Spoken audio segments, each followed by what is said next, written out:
ఈ దినమే నీ శుభదినం, ఆనందించి నే స్తుతించెదను.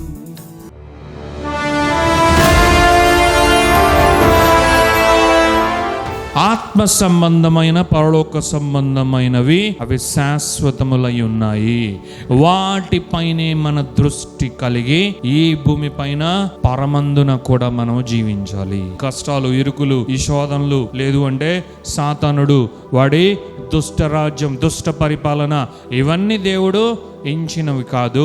అవన్నీ ప్రయాణంలో మార్గ మధ్యంలో మనం తీసి జోబులో వేసుకున్నవే. ఇవన్నీ దేవునివి కావు, దేవుడు సృష్టించినవి కావు. కొన్ని వాక్యాలు బట్టి పాత నిబంధన, క్రొత్త నిబంధన ఏవో కొంత కాంటెక్స్ట్లను తీసుకొని, కొన్ని పారాఫ్రేసులను తీసుకొని, ఇదిగో దేవుడు ఇలా అన్నాడు కదా, మరి దాని యొక్క నిర్వచనం ఇదే కదా అని దేవుని రాంగా పోర్ట్రై చేసుకొని, దేవుని రాంగా అండర్స్టాండ్ చేసుకొని, మనకు మనమే వాక్యాన్ని మనకు అనిపించినట్లుగా ఇంటర్ప్రిట్ చేసుకున్నంత మాత్రాన దేవుడు ఏమై ఉన్నాడు ఆయన కాకపోడు.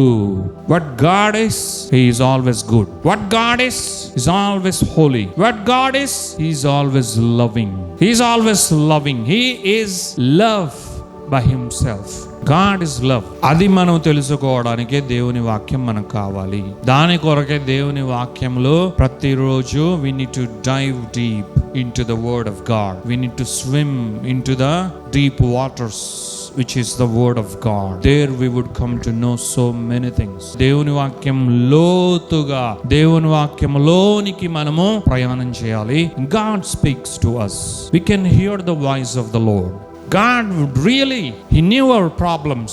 He does know who we are, how we are. మనం బాగుంటే మాత్రమే దేవుడు చూస్తాడు అని మనం అనుకోకూడదు. మనం ఎలా ఉన్నా మనల్ని దేవుడు చూస్తూ ఉన్నాడు. మనం కష్టములలో, ఇరుకులలో ఉన్నప్పుడు కూడా దేవుడు ఆయన మనకంటే ముందుగా స్పందిస్తూ ఉన్నాడు.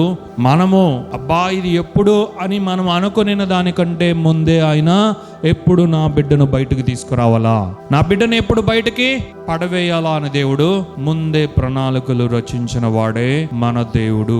మనమే వెర్రివారి వలె ఆయన వైపు చూడకుండా, ఆయన సహాయాన్ని కోరుకోకుండా అటు ఇటు ఎటో మనము వెళ్ళిపోతూ ఉన్నాము. దేవుని సహాయాన్ని తద్వారా పొందుకోలేకపోతూ ఉన్నాం. దేవుడైతే మనల్ని ఎప్పుడు కూడా చూస్తూ ఉన్నాడు.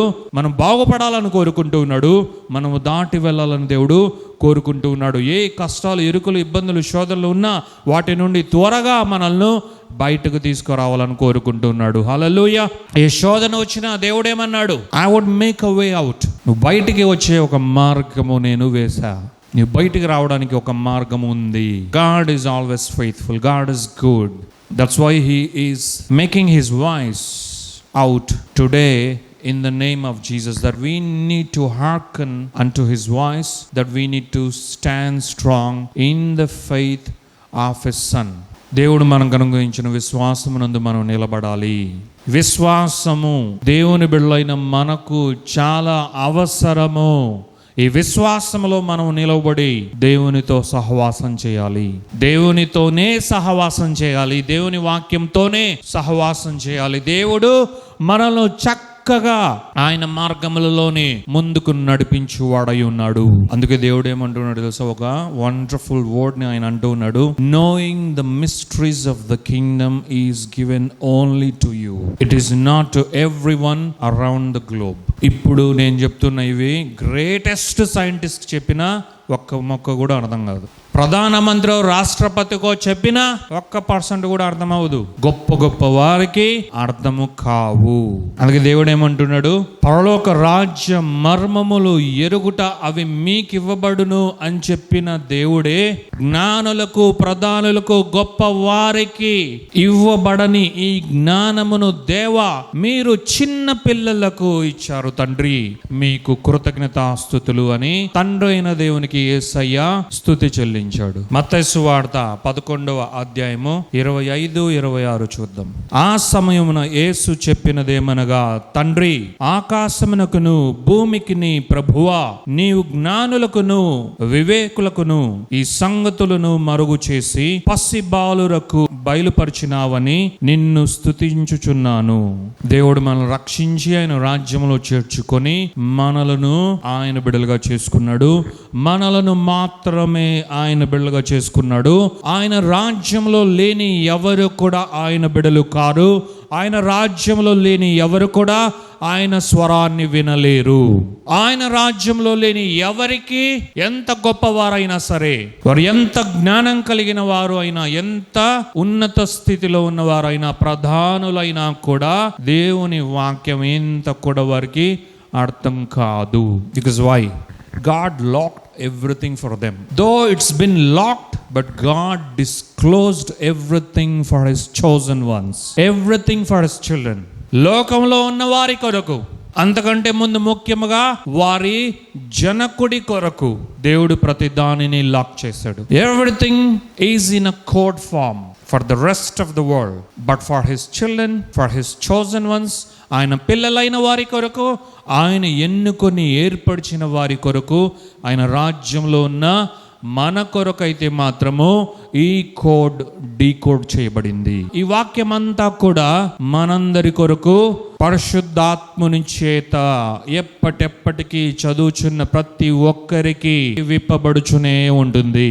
If you consider the word of God, you must be obtaining faith from every scripture. నువ్వు గనుక లక్ష్య పెడితే ప్రతి లేఖనము నుండి, ప్రతి చదువుచున్న దేవుని వాక్యము నుండి విశ్వాసాన్ని నీవు పొందుకొనగలవు. విశ్వాసాన్ని నీవు రుచి చూస్తావు. నీలో ఉన్న విశ్వాసం ద్వారా అయినా సరే నీవు ఆయన బిడ్డగా నిలిచి ఆయన కార్యాలు చేయాలి. లేదంటే దేవుని వాక్యం చదువుచున్నప్పుడైనా విశ్వాసము ఊబుకుచూ ఉండగా దానిని నీవు పట్టుకొని తద్వారా బలపరచబడి దేవుని చిత్తాన్ని చెయ్యాలి. ఇందుకే కదా దేవుడు అన్నాడు, పరలోక రాజ్య మర్మములు మీకు అనుగ్రహించాను నా పిల్లలారా. ఏవైనా విషయాలు ఎవరికి బాగా తెలుస్తాయి? జ్ఞానులకు, వివేకులకు, అంతేనా? ఎంత చదివినా, ఎంత జ్ఞానం ఉన్నా, ఒక మంత్రి అయినా సరే, పాలకులైనా సరే, మరలా వారు అంటే చదువులేని వాళ్ళే ఎక్కువ మంది ఉంటారు అనుకో పాలించే వారిలో. డెమోక్రాటిక్ సిస్టమే అలా ఉంటుంది కాబట్టి ఎక్కువ మంది వీరే ఉంటారు. కానీ చదువుకున్నా కూడా వారికి ఏం కావాలి? ఒక అసిస్టింగ్ బెంచ్ కావాలి, ఒక అసిస్టింగ్ సిస్టమ్ ఒకటి ఉంటుంది. అందులో ఉన్న వారే జ్ఞానులు, వారే civil servants, IAS, IPS, IFS, IRS, ఇలా ఒక లిస్ట్ ఉంటుంది. వారందరూ ఎవరు? అత్యంత జ్ఞానం కలిగిన వారు, వివేచించువారు. దేవుని వాక్యం ఏమంటుందో తెలుసా? జ్ఞానులకు, వివేకులకు కూడా నీవు ఈ యొక్క విషయాలు నీవు బయలుపరచలేదు తండ్రి. ఈ సంగతులు, ఏ సంగతులు అవి? మత్తయి సువార్త 13:11 ఉన్న సంగతులే ఈ సంగతులు. ఈ సంగతులు ఏ సంగతులు అయితే నీవు నీ బిడ్డల కొరకు నీవు ఎత్తి పెట్టావో, నీ బిడ్డల కొరకు నీవు దాచిపెట్టవో, సీక్రెట్స్ గా నీవు చేసి పెట్టావో, ఈ సంగతులన్నీ కూడా నేను, తండ్రి అయిన దేవుడు అంటున్నాడు, ఈ సంగతులన్నీ కూడా నా బిడ్డలైన వారి కొరకే, పసిబాలురకు బయలుపరిచినావని నాకు ఎంతో ఆనందంగా ఉంది. నిన్ను స్తుతిస్తూ ఉన్నా, నిన్ను మహిమపరుస్తున్నా. అంటే దీని అర్థము, ఒక విధంగా జ్ఞానం కలిగిన వారు ఎలా ఉంటారు, పసిపిల్లలైన వారు ఎలా ఉంటారు, డిఫరెన్స్ కనుక మనం చూసుకుంటే చాలా డిఫరెన్స్ ఉంటుంది కదా. 1 year బేబీ, అలాగే బాగా జ్ఞానం కలిగిన వారికి ఎంత డిఫరెన్స్ ఉంటుంది. అలాగా ఈ లోకంలో జ్ఞానులైన వారు ఉండి దేవుని బిడ్డలు కనుక ఉంటే, అంటే వారు చాలా గ్రోనప్ పెద్దవాళ్ళుగా అయినా కూడా ఆ డిఫరెన్స్ ను దేవుడు ఏమని చెప్తున్నాడు? లోకంలో ఉన్న వారికి చెత్త చెదారము అవి ఇవి అన్ని విషయాలు తెలుసు. మనం ఈ భూమిపైనే బ్రతకొచ్చు, ఈ లోకంలోనే మనము దేవుని రాజ్యంలో బ్రతకొచ్చు. అయినా సరే దేవుని బిడ్డలైన వారికి లౌక్యం తెలియాల్సిన అవసరం లేదు. ఎందుకంటే మనం పసిబాలురుగా ఉన్న లోకంలో ఉన్న జ్ఞానులకు ఏమాత్రం మ్యాచ్ కానటువంటి పరిస్థితిలో ఉన్న వారికి కూడా అర్థం కాని అత్యున్నతమైన పరలోకపు జ్ఞానమును దేవుడు పసిబాలుర వంటి వారమైన మనకే అనుగ్రహించాడు. దేవుని నామమునకే మహిమ ఘనత ప్రభావాలు కలుగును గాక. వారికి కూడా తెలియనటువంటి విషయాలకు సంబంధించిన జ్ఞానము యేసు నామములో మనదే. కాబట్టి ఈ జ్ఞానము ఆత్మ సంబంధమైన జ్ఞానము, ఇది పరలోక సంబంధమైన జ్ఞానము. ఇది మన ఆత్మ మాత్రమే ట్రేస్ అవుట్ చేయగలిగిన జ్ఞానము. కాబట్టి ఇది దేవుని బిడ్డలకు మాత్రమే లిమిటెడ్ అయి ఉంది. దేవుని బిడ్డలదే దేవుని జ్ఞానము. ఈ జ్ఞానాన్ని దేవుడు మనకే అనుగ్రహించాడు. అందుకే ఆయన మత్తయి సువార్త 13:11 కూడా అంటూ ఉన్నాడు, పరలోక రాజ్యం మర్మములకు సంబంధించిన ఆ యొక్క డిస్క్లోజర్ ని కూడా మీకే అనుగ్రహించాడు దేవుడు, వారికి కాదు అని కూడా ఎందుకు అనాలి? Because he so significant. దేవుడు దీన్ని ఎంత వీలైతే అంత స్పష్టంగా చెప్పాలనుకున్నాడు. ఆ కొంచెమైనా ఇస్తారేమో, ఇంకొంచెమైనా ఉంటుందేమో, వారికి ఇంకొంచెమైనా ఉంటుందేమో. అందుకే కదా 1 కొరింథీయులు 2వ అధ్యాయము 7, 8, 9 అంతగానో మనం చూడగలిగితే మనం ఏం చూస్తామంటే, సాతానుడు ఎప్పుడు దొంగ, దోచుకొనివాడు, నరహత్య చేయువాడు. Is a murderer. He steals everything from your life. మన రక్షకుడైన యేసయ్య రక్షించువాడు, విమోచించువాడు, కాపాడువాడు, స్వస్థపరచువాడు, బాగు చేయువాడు, భాగ్యాన్ని అనుగ్రహించువాడు, సంరక్షించువాడు, పోషించువాడు. ఆయనున్న చోటుకే మరలా వచ్చి మనలందరినీ తీసుకువెళ్ళుటకు పరలోకానికి వెళ్ళి తండ్రి సన్నిధికి వెళ్ళి మనందరి కొరకు గృహములను సిద్ధపరుస్తున్నవాడు. మన కొరకు మ్యాన్షన్స్ నే, భవనాలనే ఆయనే స్వతహాగా దగ్గరుండి మరి మనందరి కొరకు పరలోకంలో కట్టిస్తూ ఉన్నాడు అని దేవుని వాక్యం సెలవిస్తుంది. ఎవరు నమ్మినా నమ్మకపోయినా దేవుని బిడ్డలైన మనము యేసు నామములో నమ్ముతూ ఉన్నాము. ఇది సత్యము. అవును, Amen. Whatever we see on this earth is a replica of the Almighty God in heaven and the wisdom of the Almighty God in heaven. ఈ లోకమే. లోకము ఎప్పుడు కూడా మంచి అవ్వనేరదు. లోకము ఎప్పుడు కూడా దేవుని రాజ్యము వలె అవ్వనేరదు. ఇది అసాధ్యం. ఎందుకంటే లోకాన్ని పరిపాలించువాడు he is the prince of the air.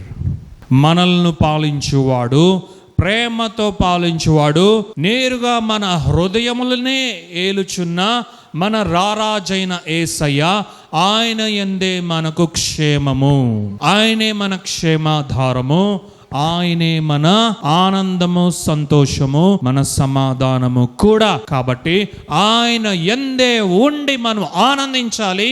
ఆయన యందే ఉండి మనము ముందుకు వెళ్ళాలి. మన జీవితంలో అత్యున్నతముగా సక్సెస్ అవ్వాలని దేవాతి దేవుడు కోరుకుంటున్నాడు. దేవుని నామనికే మహిమ, ఘనత, ప్రభావాలు కలుగును గాక.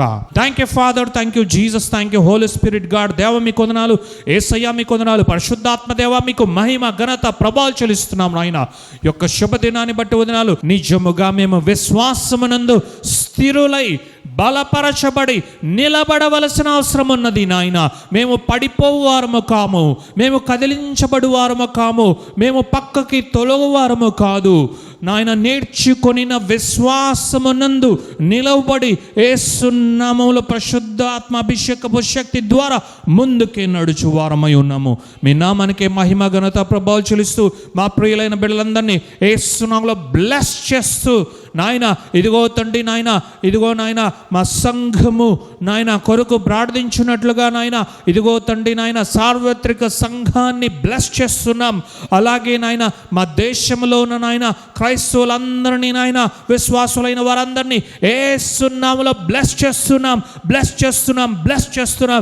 ప్రతి ఒక్కరూ ఆత్మయందు బలపరచబడదురుగాక, నేర్చుకొనిన విశ్వాసమునందు నిలబడి స్థిరపరచబడదురుగాక, విశ్వాస సహితమైన కార్యములే యేసు నామములో చేసెదరుగాక, ఆత్మ సంబంధమైన కార్యములే యేసు నామములో చేసెదరుగాక.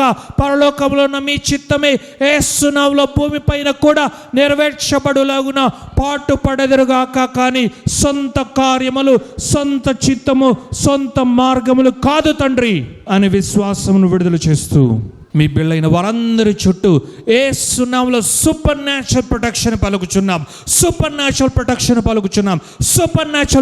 పలుకుచున్నాం నాయన.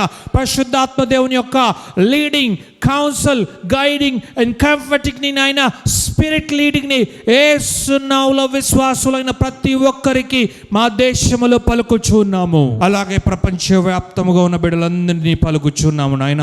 అలాగే మమ్మల్ని బట్టి ఈ లోకంలో ఉన్న అనేక మంది నాయన ఎలాంటి నాయన ఇదిగో పరిస్థితుల్లో ఉన్నా సరే దేవుని రాజ్యాన్ని బట్టి, దేవుని బిళ్ళైన వారిని బట్టి అనేక మంది క్షేమముగా ఉండేదిగాక. ఏ హాని తలపెట్టాలనుకుంటున్నా, ఏ సాతాను కార్యములు నాయన మీ బిడ్డలైన మాకు వ్యతిరేకముగా వారు చేయాలనుకుంటున్నా, యేసు నామములో వాటన్నిటిని పరిశుద్ధాత్మ శక్తి ద్వారా నిర్వీర్యం చేస్తూ ఉన్నా, నాశనము చేస్తున్నా నాయన, డెస్ట్రాయ్ చేస్తున్నా దేవా. మీ చిత్తమే మా జీవితంలో జరుగును గాక.